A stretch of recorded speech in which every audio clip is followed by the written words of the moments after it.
ओम शांति।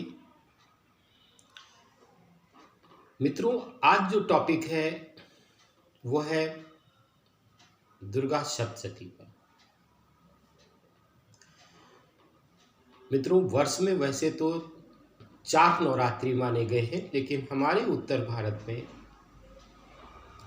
हम सभी 2 नवरात्रि का पालन करते हैं और दुर्गा सप्तशती का पाठ उस नवरात्रि में हम पूरा करते हैं, हवन करते हैं, आराधना करते हैं माँ की शक्ति का।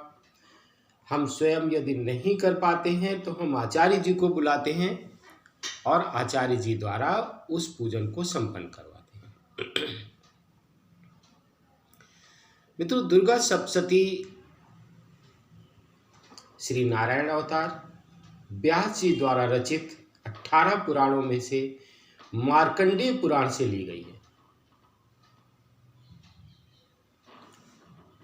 700 श्लोक है इसमें, 700 पद, इसीलिए सप्तशती कहा गया है। 13 अध्याय है, 360 शक्तियों का वर्णन इसमें किया गया है। माँ काली, माँ लक्ष्मी, माँ सरस्वती के रूप का वर्णन है।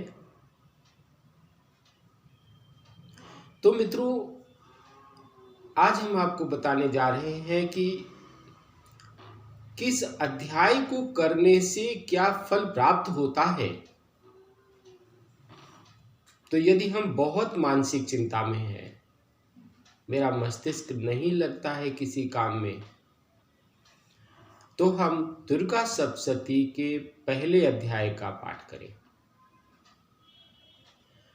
मित्रों, यदि बहुत ही शत्रु बाधा परेशान कर रही है, कोर्ट संबंधी समस्याएं आ रही है, पुलिस संबंधी समस्याएं आ रही हैं, या मुकदमे एक के बाद एक समस्या कर रहे हैं, शत्रु बहुत हानि पहुंचाने की कोशिश कर रहे हैं मित्रों, तो हम दूसरे और तीसरे अध्याय का पाठ बड़ी ही श्रद्धा भाव से करें। इसी के साथ यदि माँ की कृपा चाहिए,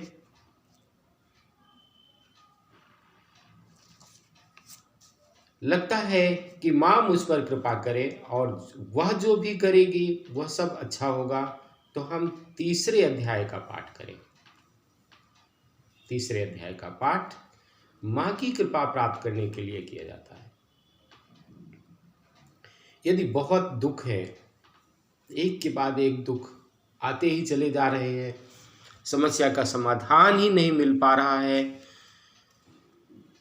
एक दुख गया, दूसरा आ गया, दूसरा गया, फिर 2 और आ गए, तो मित्रों हम चतुर्थ अध्याय का पाठ बड़ी श्रद्धा भाव से करें, क्योंकि उससे दुख, दरिद्रता, क्लेश का हनन होता है। चौथा अध्याय और 5वां अध्याय, ये दोनों ही इस कार्य के लिए किए जा सकते हैं। मित्रों, छठे अध्याय का भी पाठ हम दुख दूर करने के लिए ही करते हैं।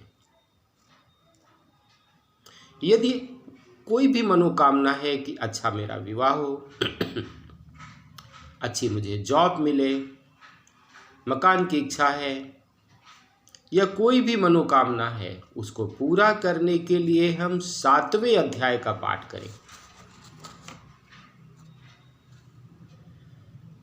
वशीकरण प्रक्रिया के लिए मित्रों 8वें अध्याय का पाठ किया जाता है। लेकिन सोच अच्छी हो, विचार आपके बुरे नहीं होने चाहिए।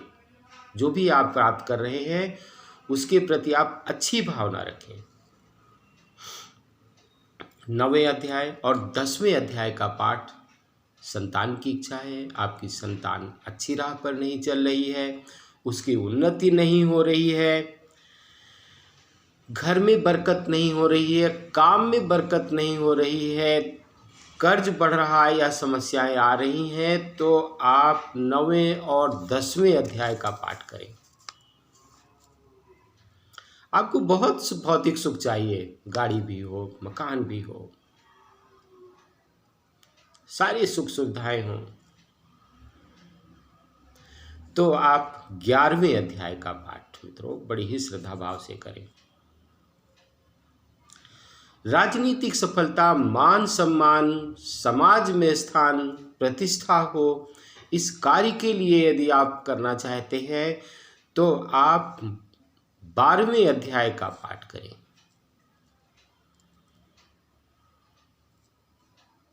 13वें अध्याय का पाठ मोक्ष के लिए किया जाता है कि हे माँ, आप मुझे मोक्ष प्रदान करें। सारा सुख मैंने पा लिया संसार में, अब कोई सुख नहीं चाहिए। आप जो मेरे लिए करोगे बहुत अच्छा करोगे, और आज तक आप मेरे लिए बहुत अच्छा करते रहे हो, क्योंकि माँ से बड़ा हितैषी तो संसार में कोई होता ही नहीं है। और आप सदैव मेरा हित करते रहे हो, आज भी कर रहे हो, और इस हित को आप प्लीज मेरे लिए करो। रक्षा के लिए कवच का पाठ करें, आपकी संपूर्ण रक्षा होगी, आपके परिवार की रक्षा होगी। और यदि अच्छी पत्नी चाहिए, सुंदरता चाहिए, मान सम्मान प्रतिष्ठा कुछ भी चाहिए, तो आप कीलक का पाठ करें।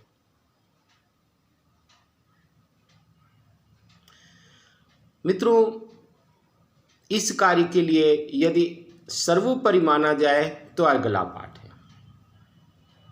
अर्गला पाठ में सारी सुख संपन्नता, अच्छी पत्नी, आप यदि अच्छी पत्नी चाहते हैं, वह पत्नी जो आपके परिवार का ध्यान रखे, सुख दुख में आपका साथ दे, तो अर्गला का पाठ बहुत लाभदायक होता है। आप करके तो देखें। मित्रों, यदि आप बताए अनुसार कर लेते हैं तो ऐसा कोई दुख नहीं जो आपसे दूर ना हो जाए, और ऐसा कोई सुख नहीं जो आप प्राप्त नहीं कर सकते। बस श्रद्धा होनी चाहिए, विश्वास होना चाहिए, माँ के प्रति एक अटूट भरोसा कि ये तो मेरी माँ है, और माँ जो मेरे बच्चे के लिए अपने करती है बहुत अच्छा होता है। तो मित्रों जरूर करें और लाभ प्राप्त करें। फिर हम अगले टॉपिक के साथ आपके सामने आएंगे। मित्रों, यदि आपने मेरे चैनल को सब्सक्राइब नहीं किया है तो प्लीज़ ज़रूर सब्सक्राइब करें, प्लीज़ लाइक ज़रूर करें और शेयर करें। मित्रों, इसी के साथ मैं विराम लेता हूँ। ओम शांति।